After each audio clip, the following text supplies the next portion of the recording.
Namo tassa bhagavato arahato samma sambuddhassa. Namo tassa bhagavato arahato samma sambuddhassa. Namo tassa bhagavato arahato samma sambuddhassa. Good evening, everyone. Good morning, everyone. As you can see, we posted a notice today because we've been ending our 2 years Monday Sutta discussion series, and we are starting a brand new series today. And this series is nothing but a Q&A session, which was just a long overdue thing that I was planning to do. So today our topic is first precept, not killing. And there are a bunch of questions I got. Let me look at some of the questions. I think some of the questions that some asked, they were generic questions about precepts. So let me start a question that somebody posted. What do you think? If I kill someone, should I kill again or stop killing? What if I steal every day? Should I stop stealing? Taking the precepts is not about symbolically undertaking some official ritual of sorts. It's about not doing anything unwholesome. Just don't do anything bad. So this is more about what you call a suggestion as well as a question. So what do you think? If I kill someone, should I kill again? Stop killing. What if I steal every day? Should I stop stealing? So what we are asked to do is we should not kill. There is a way how killing can happen, and we will be digging into that after this. So we are not supposed to kill any being. So first we have to understand what is a being like, because in Buddhism, if you go to Vinaya, disciplinary rules, we can see what you call, we call them Ekindriya Jiva. Ekindriya Jiva means one sense faculty being. So they are plants actually. So the plants have only one sense faculty, just the touch. But they are insentient beings, right? They are not. I can't say they are sentient beings. They are insentient. So that there is no manifestation of five aggregates. So that we cannot take them as beings, so because they don't have the full five aggregates. So basically, these breathable, what do you call, breathable, living, and beings. So living, sentient, visible, breathable beings, breathing beings, beings who those who have breathing. So they are the beings. So we are asked to, not to stay on to any sort of killing. But this killing is not just a physical killing, even killing by mind. So it is something very inclusive, not just a physical killing. So what I can tell to that question is we are not supposed to even to develop a thought of killing any being. But plants, they only have one faculty, which is called by touch. Second question also falls into a generic question about precepts. How do the Buddhist five precepts differ from the Christian 10 commandments? Okay, so yeah, if you take a look at 10 commandments, I would say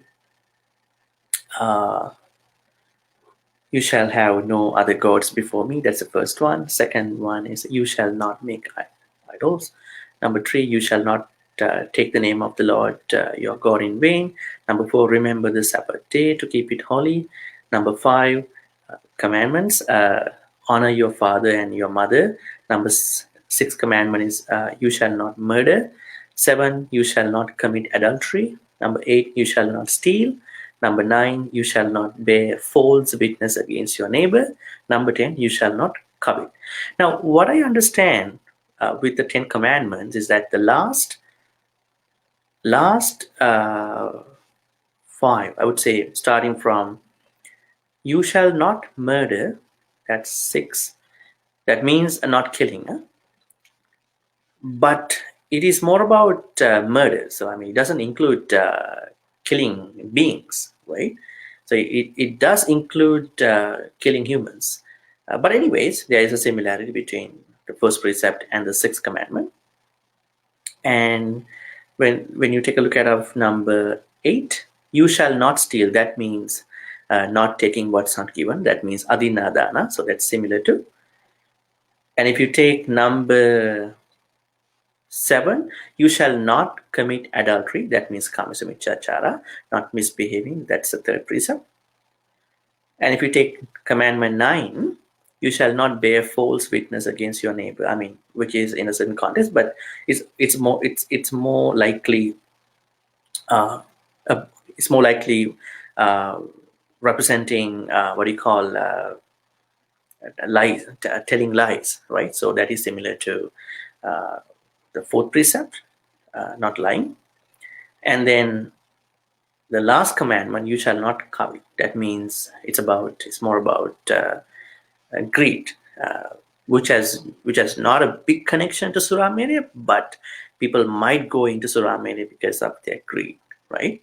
So I feel like the question, how do the Buddhist five precepts differ from the Christian 10 commandments? I feel like there's a huge connection, similarity. But at the same time, what about the rest of the 5? So they are not connected to, the 5 precepts in that format. So there are similarities and dissimilarities too.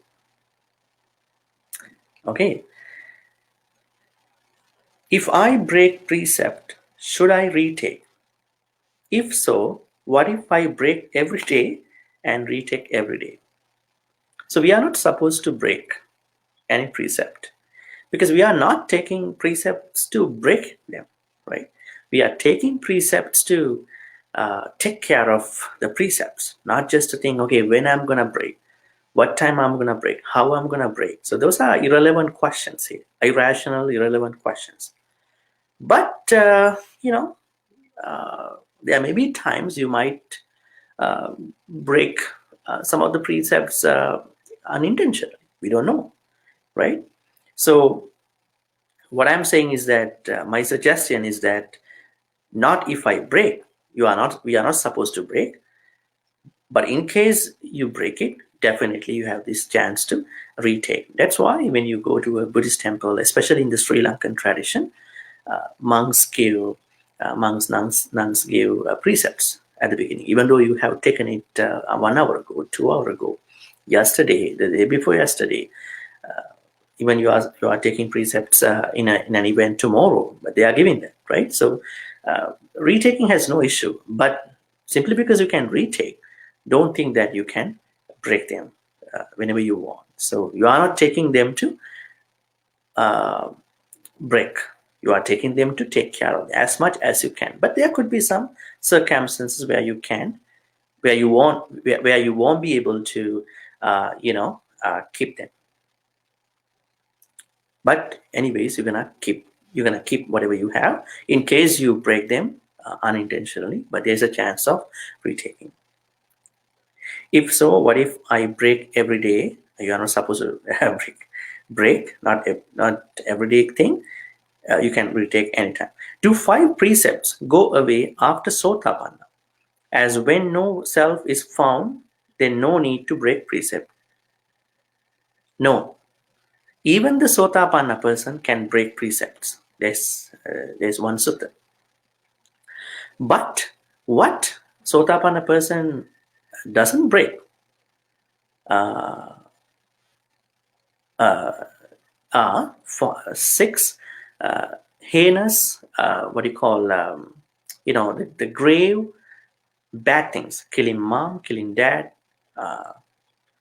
killing arahants, killing wounding the Buddha and making conflicts among the Sangha, and then believing in a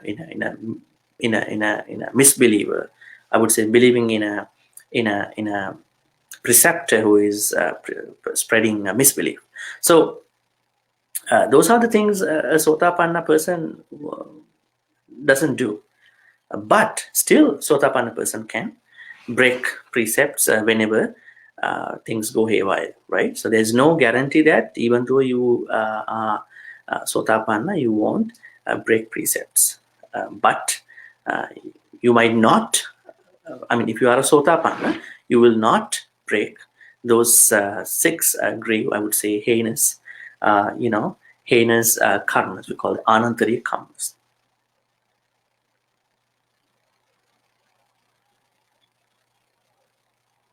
Okay. This is a good question. Now we are turning to specific questions regarding first precept. What are the 5 elements of killing? Now this is regarding the fourth parajika. The monks, they have this, monks and they have the parajikas, right? The extreme, not extreme, they are the fundamental disciplines of a monk or a nun. So the last parajika, the disciplinary rule, is not killing humans. But now this is something interesting. Now we don't see that Buddha said killing animals is a parajika. It's a big disciplinary rule, but it is included somewhere in the disciplinary rules, somewhere after. So only killing humans is a parajika.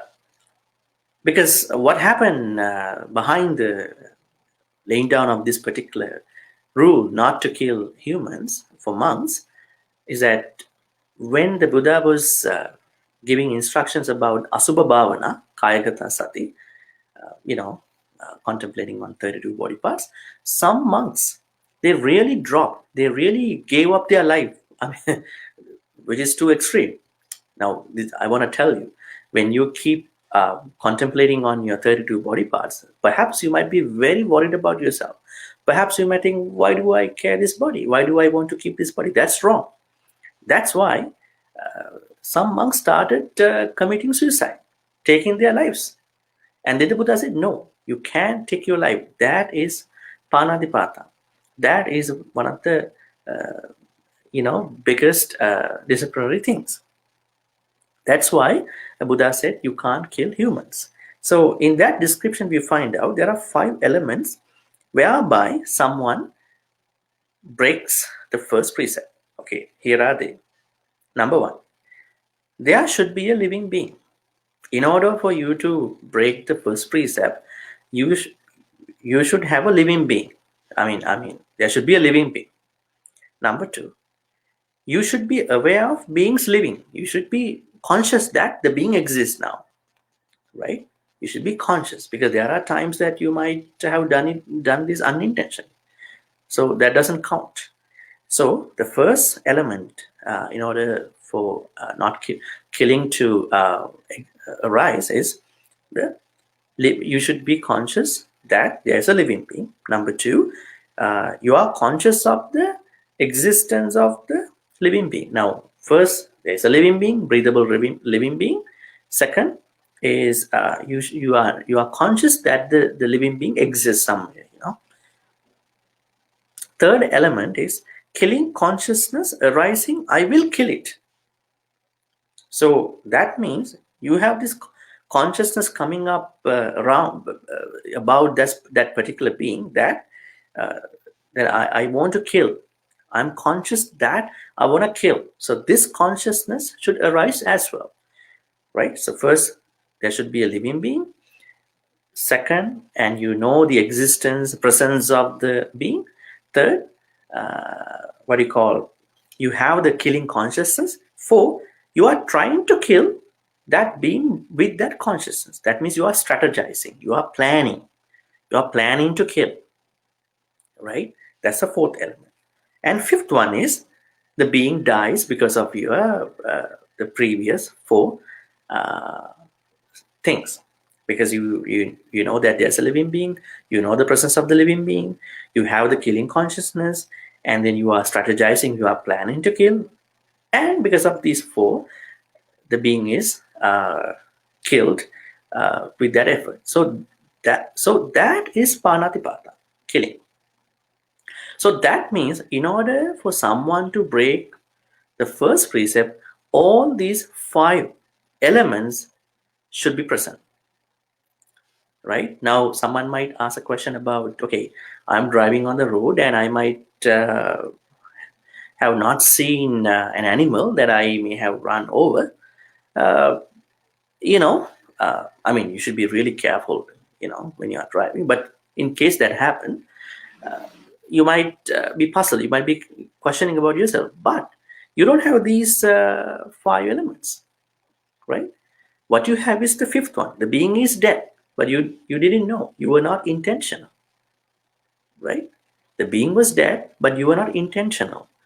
So simply because the fifth one, only the being dies, but you don't have the other four elements, so there is no breach of the first precept, right? But don't take it as a free pass to kill anyone, any being. You have to be very careful. You have to be very disciplined. You have to be conscious whether they are animals, whether they are small, beings, right? You have to be careful. But in case when you are developing that kind of a expanded awareness, right, even though if there is a you know inattentive killing happen, so that can be taken as a formal way of executing panatipata, because these five elements should be present. Number one, there should be a living being. Number two, you know that the living being is present. Number three, you have the killing consciousness. Number four, you are strategizing, you are planning. Number five, the being dies because of all these four. Now you know how does killing happen, right? These five must be present.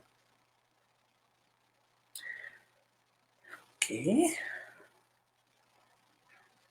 back here.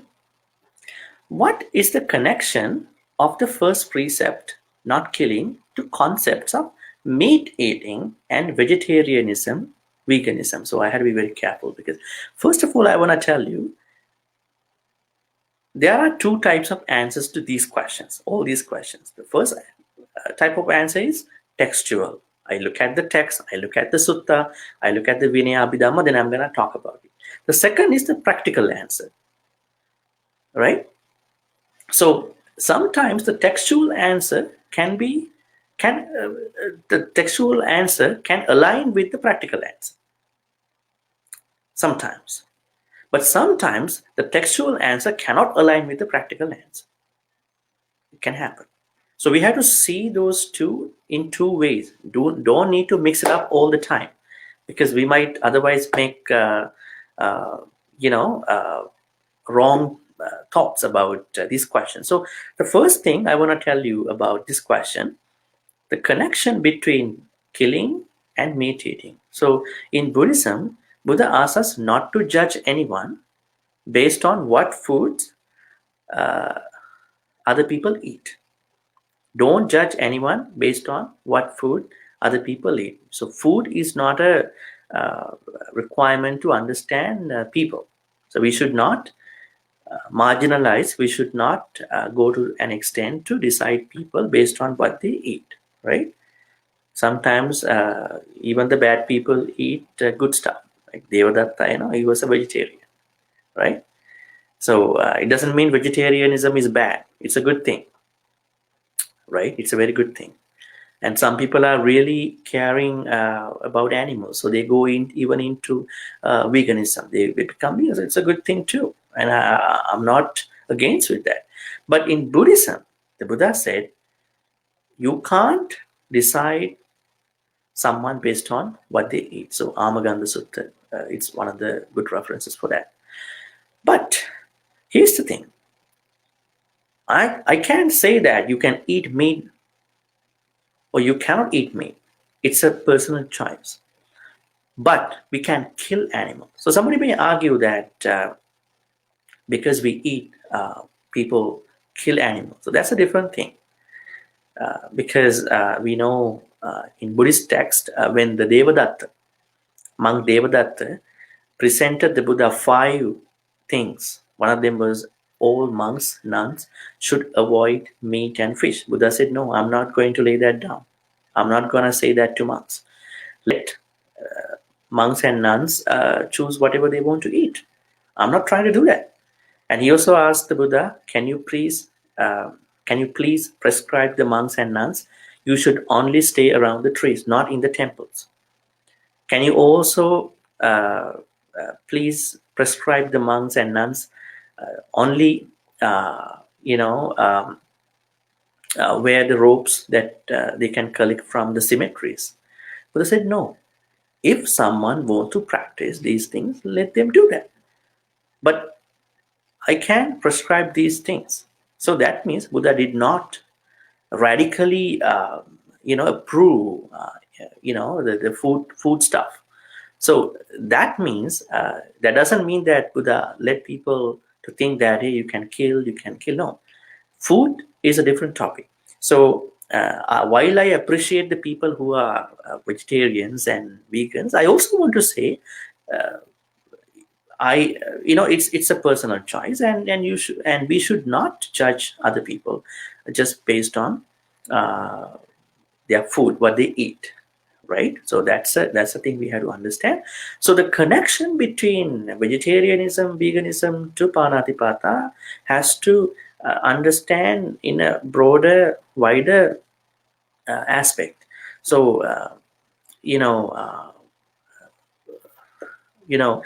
It's something we have to understand in a kind of a thorough perspective. So let's say somebody might not kill, but maybe eating meat or fish. It doesn't mean that person wants to kill. That person wants animals to die, right? It could be different. So it can be different. So while we can see the killing part is with food, but there might be people who might consume, but without having this need to kill. So there may be people who are trying to kill with intentions to eat too. So we have to sort of uh, distinguish these two, and to find out what is really practical and real. Okay. Nature is terrible. Animals eat each other. How do we perceive this from a Buddhist point? Okay, we all know that nature is terrible because when you look at how animals eat each other, food chain. Yes, we should not be bothered by these things. We shouldn't be confused. We shouldn't be that much, bombarded with what's happening outside, because Buddha asks us to think about samsara is a pain. Samsara is a very dangerous journey. That's why we have to uh, more focus on ending suffering, right? Otherwise, Buddha didn't ask just to keep looking at what's going on in the nature and then to evaluate and try to do the justice. And we are, of course, trying to, you know, um, be fair and then try to speak up for those who are, in danger. But at the same time, what we can think about the nature is that nature is a part of this samsara. That is what you can see these things happening. They are eating each other. So what we have to focus is that this happens. You may not be able to stop that happening. Your focus should be to end samsara. This happens, and I know this happens because it's not excluded from samsara. So I have to speed up my path in ending samsara. How skillful is it to save animals? How can we do it in our own capacities? Yes, I mean it's a kusala, skillful thing, right? If you can save animals. I know there are people who even uh, want to save ants when they are taking a shower, who want to save rats, cockroaches, and these even small animals. It's a good thing, and we have to teach even our kids. You gotta be kind. You gotta be compassionate towards each being. But uh, there are different scenarios where people might uh, be in a situation where they have to take some steps. So, for example, I hope that there is a question that we're going to talk about regarding this. So, what I can say is that we all can do something to save animals, right? So let's find out our own capacities, our own opportunities to save animals, not even animals, but also humans. We should not let anybody, suffer their way. We have to save. We have to, at least if we can afford, we're gonna do something for those beings. At the same time, we're gonna at least be empathetic about other beings, including animals. Can you explain to me the connection between not killing, not killing, and thoughts of killing, vyapada? Okay, a very good question. Now, before someone is to kill another being, the very thought is vyapada, ill will.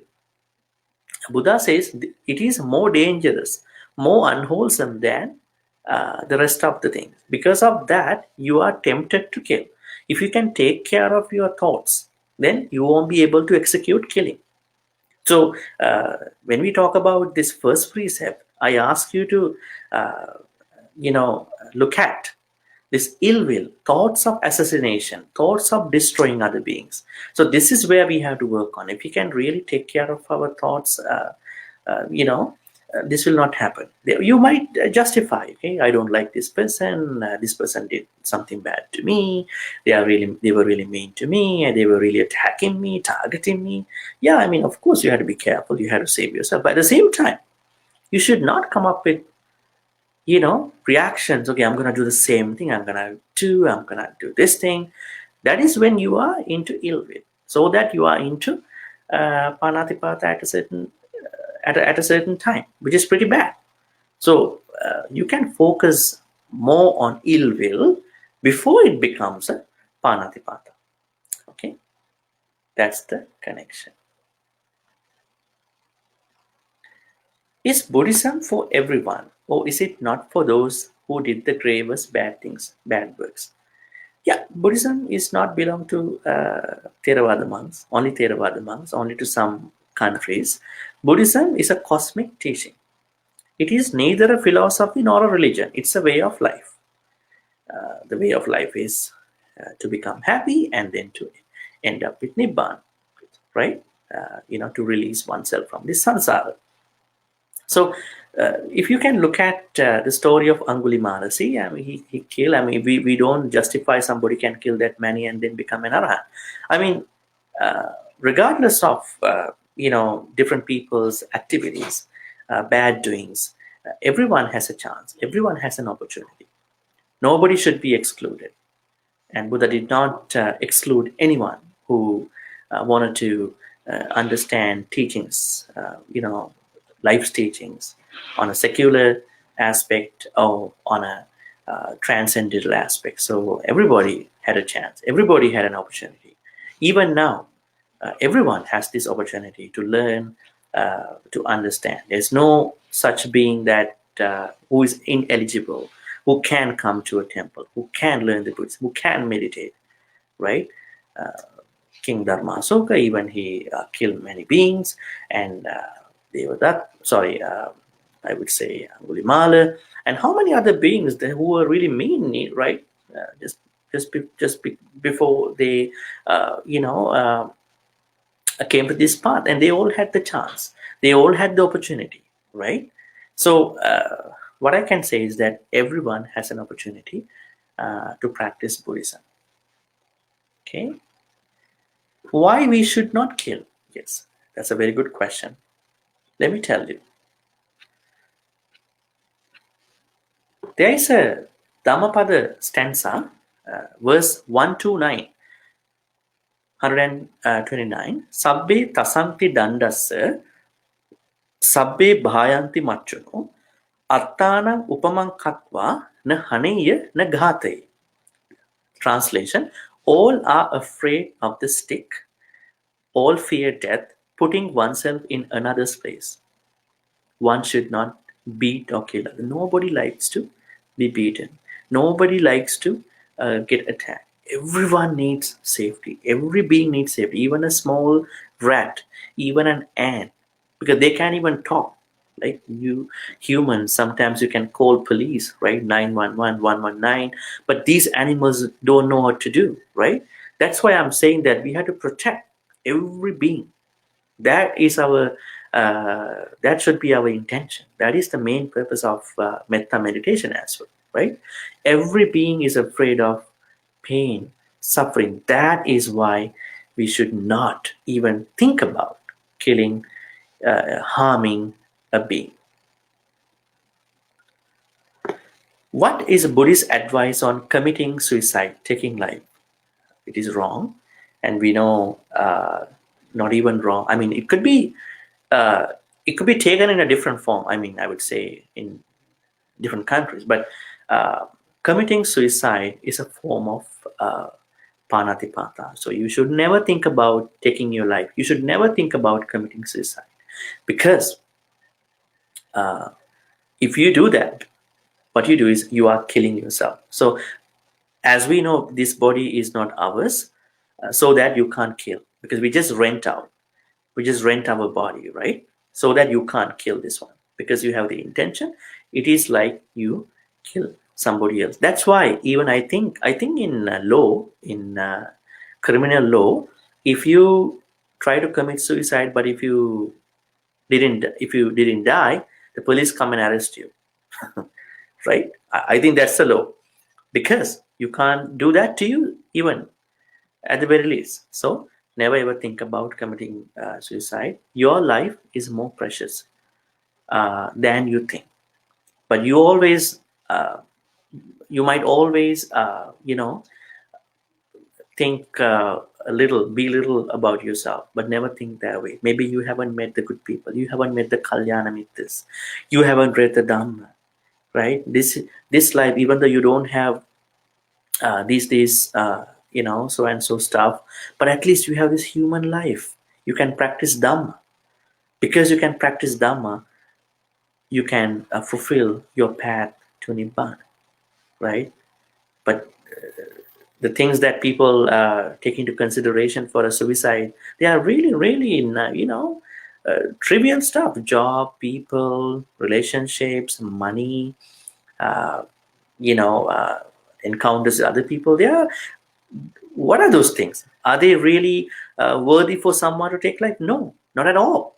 So your life is very precious. You won't know that until you read some Dhamma, until you learn some Dhamma. How precious is this? Find out different ways to understand. Okay, committing suicide is a form of panatipata, which is not good.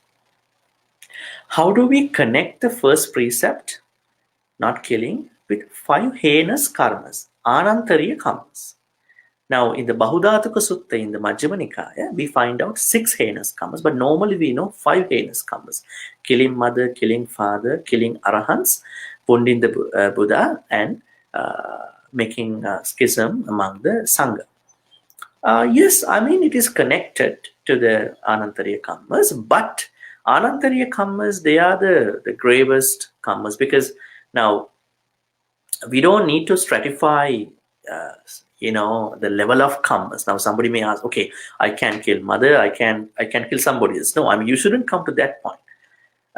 But I told you, even a Sotapanna person can break 5 precepts under certain circumstances. But Sotapanna person will never break Anantariya karmas, because if you break Anantariya karmas, you are back to samsara. That is what happens to you. A Sotapanna person will never do that, right? So remember the sort of plays in the reference in Ratana Sutta, Ababbu Kato, right? Chacha bithanani ababbu katum. Oh, this is the place. Chacha bithanani ababbu katum. So Sotapanna person will not execute 6 types of heinous karmas. Those 5, and there's another one which you find in Bahudhatuka Sutta called believing in someone who is not telling you the ending of samsara. So there's a huge connection between 5 precepts and and 5 or 6 heinous karmas, the things, the killing part, right? What are the benefits of not killing? Yes, in many suttas, Buddha said that most people who haven't killed other beings, they live longer, right? So that's one of the things. At the same time, when you have not killed other beings, you have a comfortable life to practice the Dhamma. What if you die, untimely? What if you die accidentally and you never know where you're heading to, right? So we need some time to practice Dhamma, right? Dhamma, you can learn Dhamma in a month, in 2 years, 3 years. It's a continuous, gradual practice. So we need a life, comfortable life to practice the Dhamma. So please, not because of that, just because. So don't think that simply because you want to learn Dhamma, that's why you are not killing. The main reason of why you are not killing is that you understand every being needs safety. Every being needs safety, so that I have to protect, I have to give their safety to them. I want to think that just as I want to protect myself, just as they want to uh, have the safety, I also understand that this is always a two-way thing. So when you understand the benefits, don't think there are benefits, rather than thinking that these are needs that we have to understand. How to stay with thoughts of not killing? Very good question. Okay, practice metta. Start with metta. When you practice metta, you can't ever come up with the thought of harassing someone. What about then killing? You will never come up with it. Always practice metta. Metta is just being friendly. When you are not friendly, when you are unfriendly, you then pile up these thoughts of harassment, and then conflicts, then punishing other people, attacking other people. Right? This is the place where you start all that negative thinking. So if you always, can practice metta, that is the way how you can not, uh, you know, stay on to thoughts of killing, not even killing, even the killing, thoughts of killing, right? So practice metta. 1 teaspoon of soil contains 1,000 million microorganisms. A scientific question. You don't want to kill all these beings, don't you? How do we understand? Okay. Now, this, I have to tell you the main difference between the Jainism and Buddhism. Now, in the Jainism, they take the killing only from a physical perspective, right? In Buddhism, we take it from a mental perspective. Now, in Jainism, those followers, they can't even walk. They have to always clean. They have to make sure that everything is clean. But we are not that extreme. Not because that we want to kill small beings, but we are in the middle path. They are in the Atta Kilamatana Yoga, austere path. We are neither, right? We are neither. We are not into Atta Kilamatana Yoga, austere path. Also, we are not into Kamasukhallikana, extreme self-indulgence. We are in the middle path. There are unavoidable things that can happen.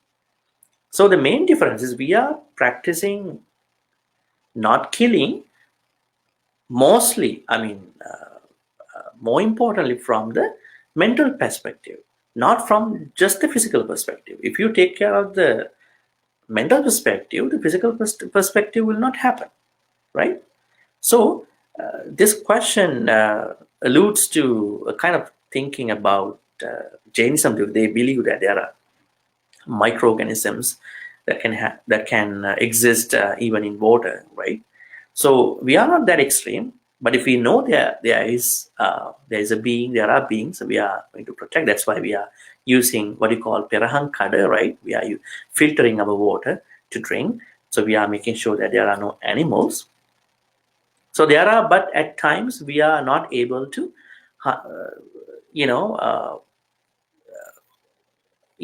completely look at this microorganism, right? So we are just being kind of like in the middle path and looking at what we are doing and what other beings can do and where they are existing, right? That's how we're gonna see. Otherwise, we are not looking at how many microorganisms, microorganisms, live under the soil.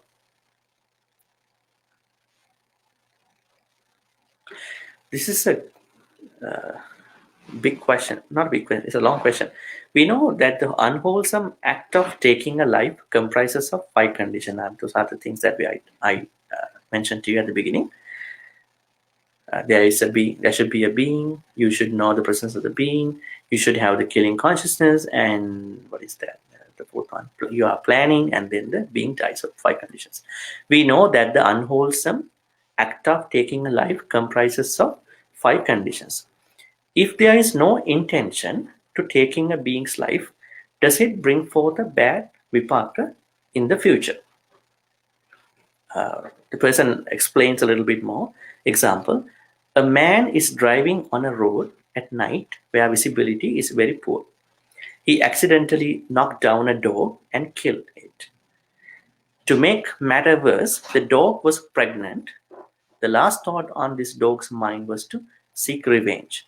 Even though the man had no intention to kill the dog, will he suffer a bad vipaka in the future? A very good question. But the problem is we never know how elevated the mind of the dog. The first thing is that the man should have been more careful. That's number one. Because if the condition is very poor on the road, he should have driven at a recommended speed. That's the first thing.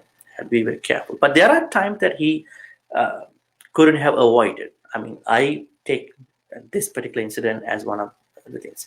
So we really want to take care of any animal, not even a pregnant animal, but we really want to take care of all the animals. But the person who asked the question raises a point.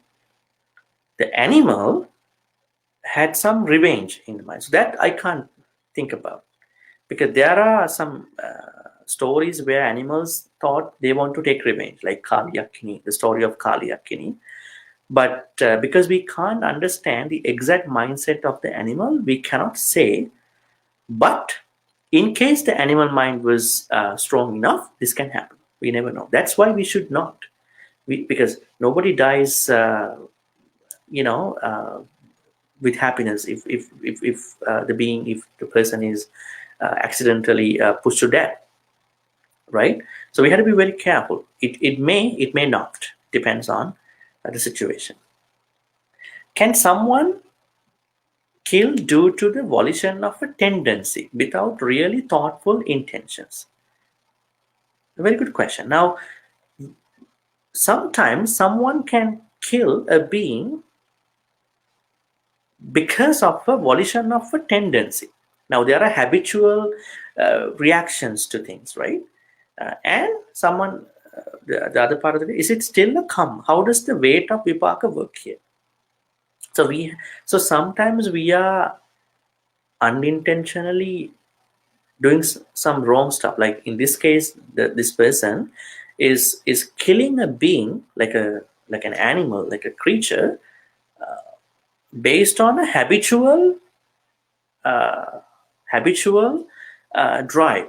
Let's say he or she is not really intentional, but it can happen. But still, I have to say, it can cause a karma, because you have formed a habit of doing that. That's why we always encourage people to think, if you are a good person, what is going on means that you have good habits. If you think you are a bad person, that means you have bad habits. So when you want to become a better person, that means you have to reduce your bad habits and form good habits, right? If you have become a bad person, that means you have formed bad habits from good habits. So that's why, even though it is habitual, it can be a tendency, natural tendency. Within that, you have formed something as a habit. So still there is karma.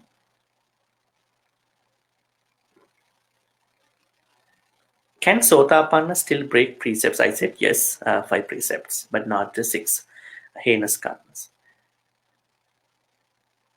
But what are the wrong things a Sotapanna never do? The 6 heinous karmas. 5 precepts are mandatory or free to take? A very good question. Well, there is nothing mandatory. There's nothing compulsory in Buddhist teachings.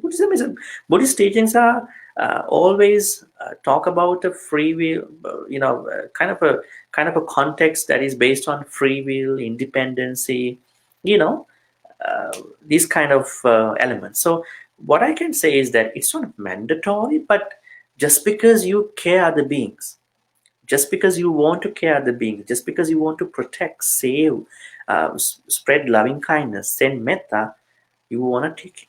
You want to take the precept. That's the main thing. So there is no mandatory thing that you must. It's a free thing. That free thing uh, arises within you because you want to care other people. You want to save other people. You have these beautiful feelings towards other beings. I mean, they are, I would say, they could be platonic. At the same time, you are really caring other people. That's why you want to take precepts. The next part of the question, do we need to understand why we practice not killing or other precepts? Yes, we should need. What's the purpose of keeping a precept without understanding? So the main purpose is everyone is afraid of suffering, pain, death. So we should never do such a bad thing to any being, including ourselves. What is the story behind the Buddha asked monks not to take life or kill humans? Why only humans mentioned in the third part? I think I told that. The reason was that some monks, they were practicing asubha bhavana, kayagata sati, too much. They thought, what's the price of this life? Let's gonna commit suicide. That's why Buddha said, no, you can't do that. You can't kill yourself. What do you mean by beings? Is it those who are living, sentient, visible, or breathing? Yes. Now, in order someone to break the the first precept, there should be a living, sentient, visible, breathable being. Because you can't take plants, because plants have only one faculty, what you call ekindriya jiva, but plants are insentient, so you can't take it. But it's a different form of insentient beings, so right, so you can't take it that way. Is taking antibiotic a killing? No, because you are not taking an antibiotic to execute those 5 things. You are taking it to live. You are taking it to protect yourself, to practice. So you can't say that way. Yeah, it's to cure illness and not that way. Let me go back to some of the questions that I have here.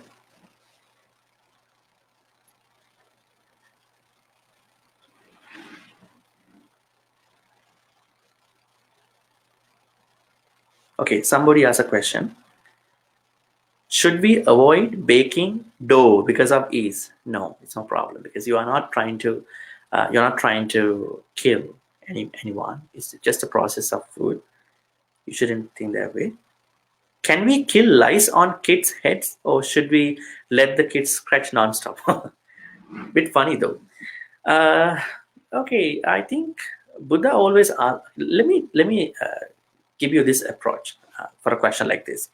Now you're asking a question: can we kill lice on kids' heads, or should we let the kids scratch non? It's like you are letting mosquitoes come inside the house, and you're asking me that can I kill or not?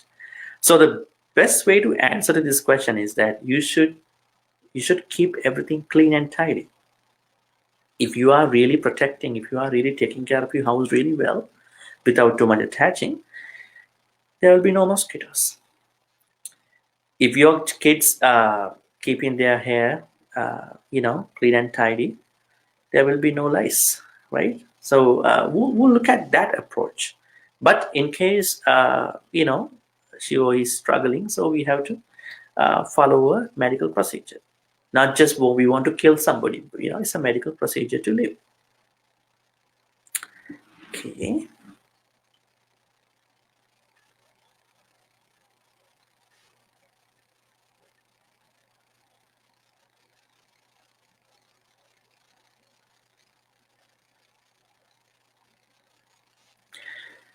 Let me see other questions in the chat.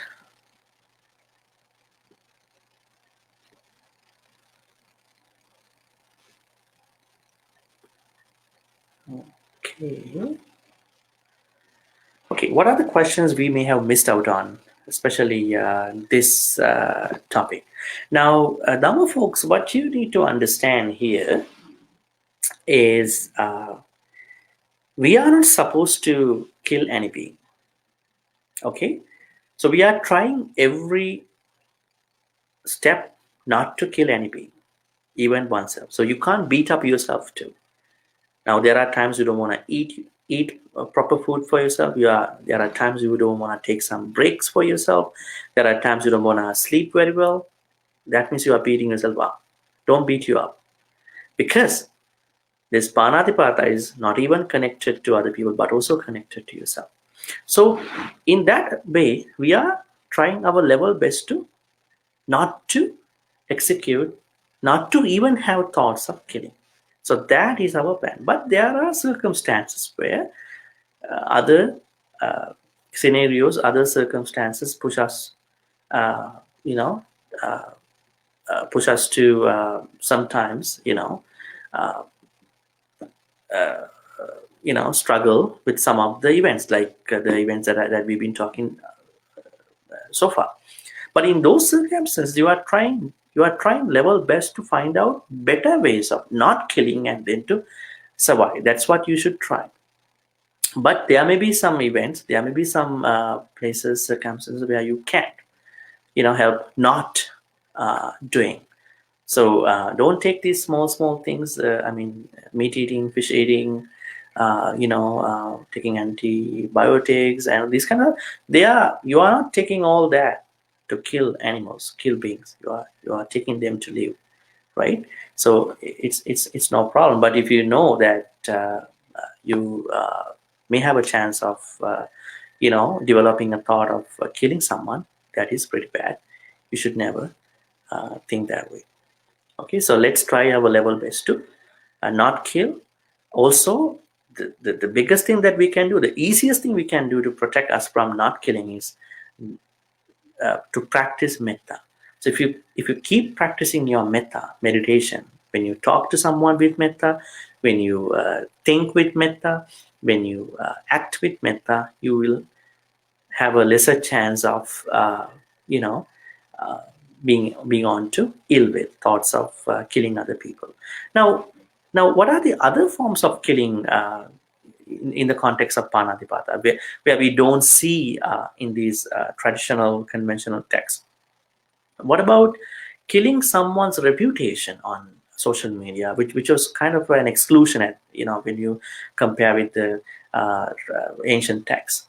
Like somebody might think, I'm gonna destroy someone's fame, reputation on social. I'm gonna write something like a bad comment, bad review. Well, that is one of the ways you are trying to make panatipata, because I know reputation is not a part of killing, but you are killing the reputation of somebody, right? That is too bad. That's why we have to not only take beings, but also look at sort of the tendencies or nature of killing in all our activities.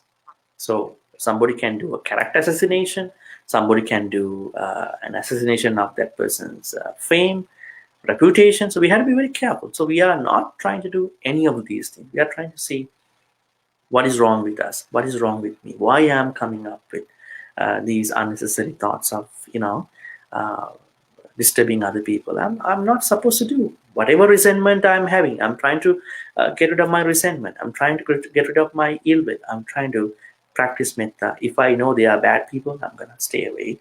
I'm gonna continue my life that way. But I'm not trying to respond, react, with thoughts of killing, assassinating, and those kind of thoughts. So let's practice metta so that we are not into vyapada, which is called by ill will, so that we will never ever try to kill even a being, even the fame of a being, even the reputation, even the character of any being, even on social media.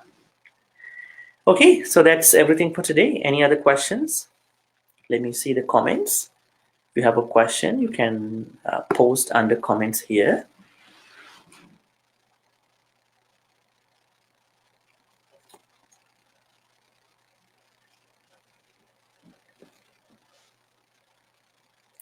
And today, Dhamma folks, today is the first day. Okay, there's a question.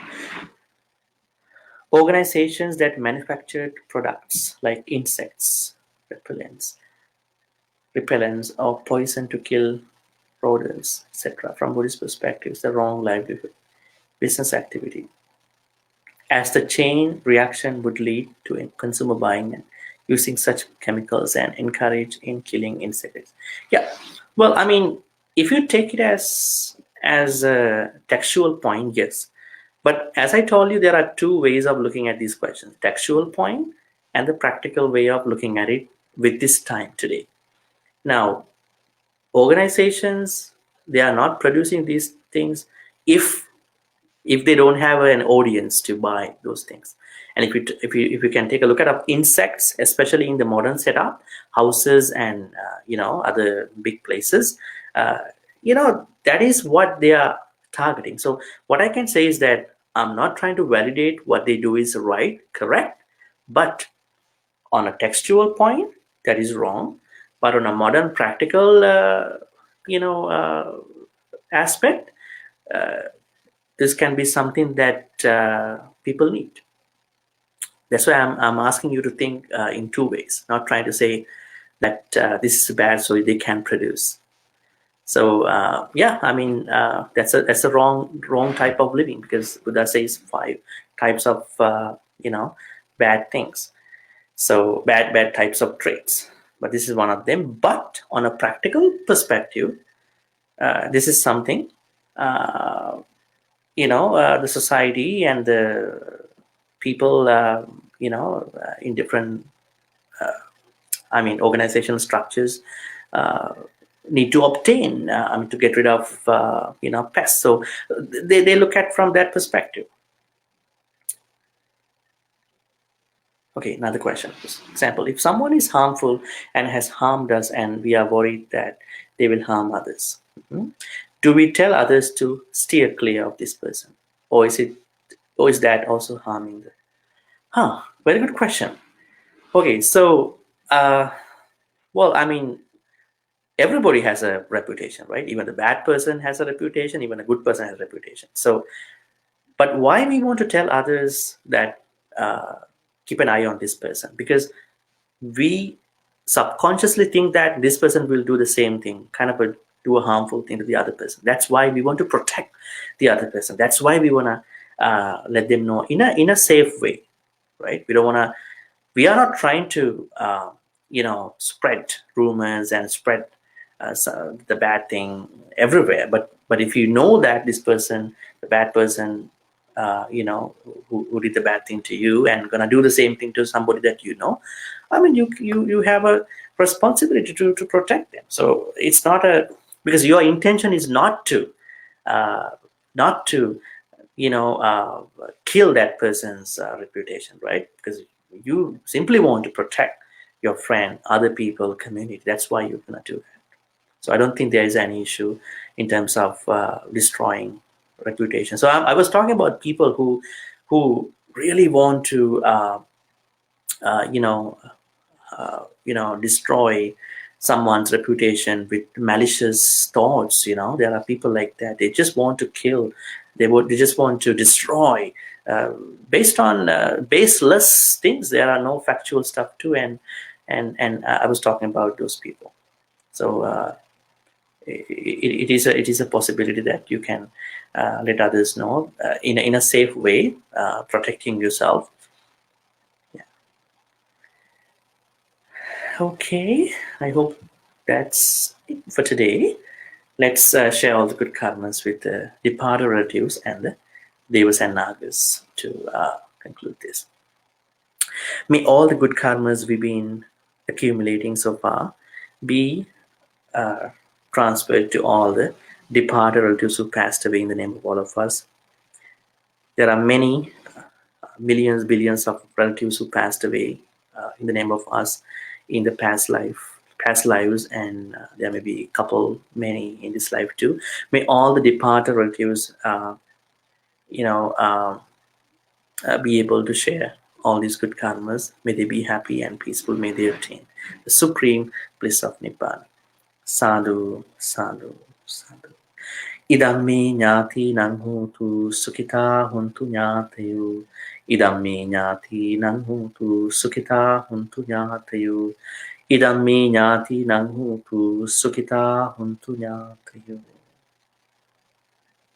We also need to share all the good karmas with the deities, devas and nagas, who protect and bless all of us. But we know that they are also not exempt from the samsara. You know that when some devas come to see the Buddha and listen to the Dhamma, when the Buddha talked about anicca, impermanence, most of the devas, they fell into swoon. I mean, they fainted. They never knew that they would die one day. So they were not really happy about it. So that means they are also in this samsara. So, but we're going to share all the good karmas with these devas and nagas. May all the devas and nagas share with all these good karmas. May they be happy and peaceful. May they protect and bless all of you.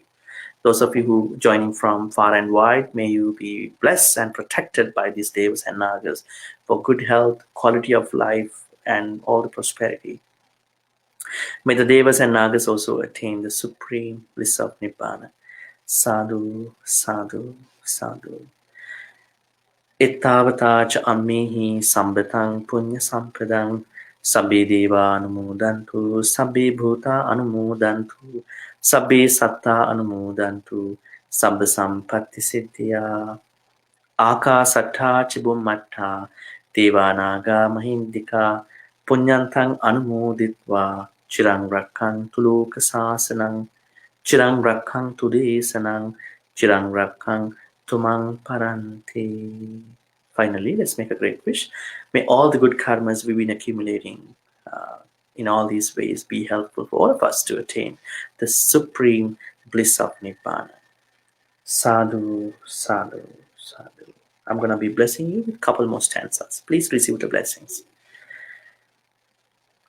Abhivadana silis nichang vadha pachayino chattaru dhamma vadhanti ayuvannu sukhang balang ayurarogya sampatti sagga sampatti mevacha ato nibbana sampatti iminati saminjatu.